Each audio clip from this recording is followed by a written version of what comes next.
Hello, I'm Clement Weinberger, and I'm a freelance editor for Inago. And today I'm going to describe some ways that you can boost your chances of getting a good review on your publication manuscript. And the idea is to avoid an initial rejection. Rejections happen to everyone, usually not because the manuscript is of poor quality, but because it didn't match the aims or scope of the journal or what the editors think their readers are interested in. It didn't lack anything big, it was just submitted to the wrong journal. The biggest problem with rejection is having a longer time to publication. Some journals, some of them prestige journals, will pre-screen articles so you can find out in 2 or 3 weeks if they don't want to consider yours. Otherwise, you'll lose 2 or 3 months, which will put you back to the beginning of the submission process with finding new journals. It will delay things, and by fine-tuning your manuscript before submission, it will ensure that nothing in it will interfere with judging your research on anything other than its scientific merit. So you can begin just by visiting the journal's internet site again to be sure that you've got the right target audience, to determine whether the aim and scope of your paper is within what the journal's looking for. And sometimes it helps to just look at some prior publications in that journal to see how yours compares to theirs. And you can check again to be sure you've complied with the author guidelines for the length of the paper, the formatting of the text and references and figures and tables.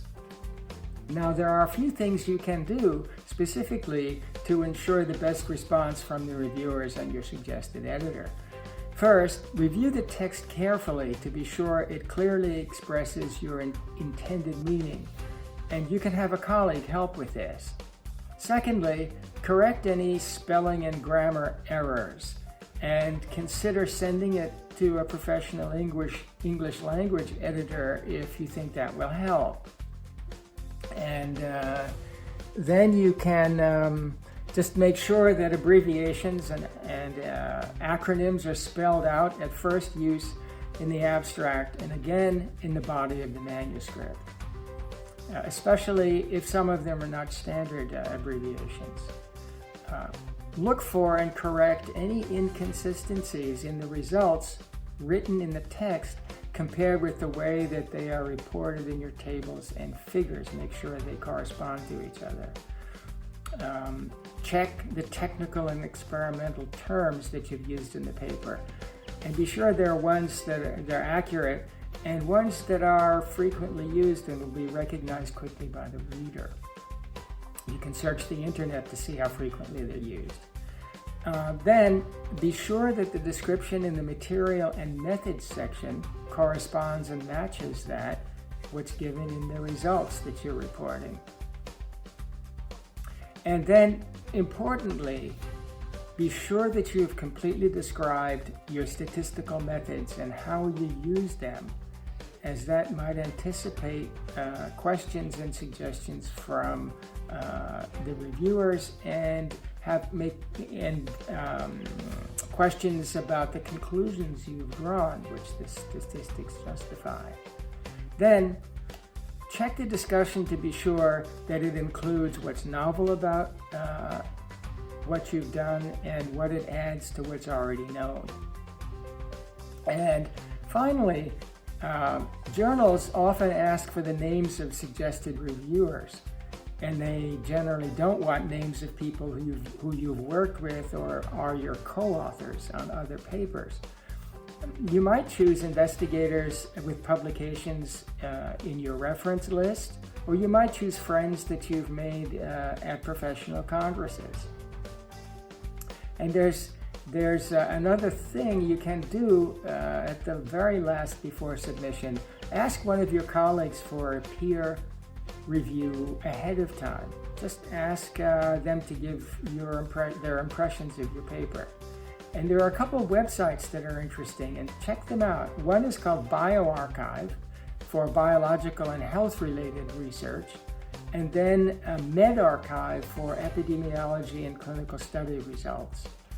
You can upload your manuscripts before or during the process of submission, and you'll get community feedback on what you've done. And finally, it seems that most of you do choose journals that are likely to accept your publication, even if it's after 1 or 2 rounds of review. And you can check this out in a recent publication in Science magazine. And they reviewed what happened to 80,000 papers submitted to over 900 journals between 2006 and 2008. And they found that 3/4 were accepted by the first journal they were submitted to, possibly after 1 or 2 rounds of review. And interestingly, it turned out if the paper was accepted with revisions, finally, it had more citations than papers that were accepted without change. It's an interesting thing, and if you do your homework, submit the manuscript in the best shape you can, you're likely to be rewarded with suggestions for revisions that will improve your paper, catch the eye of readers, and be cited more often. So those are just a few tips that might help you get the best review of your paper. Good luck with your submissions, and see you next time.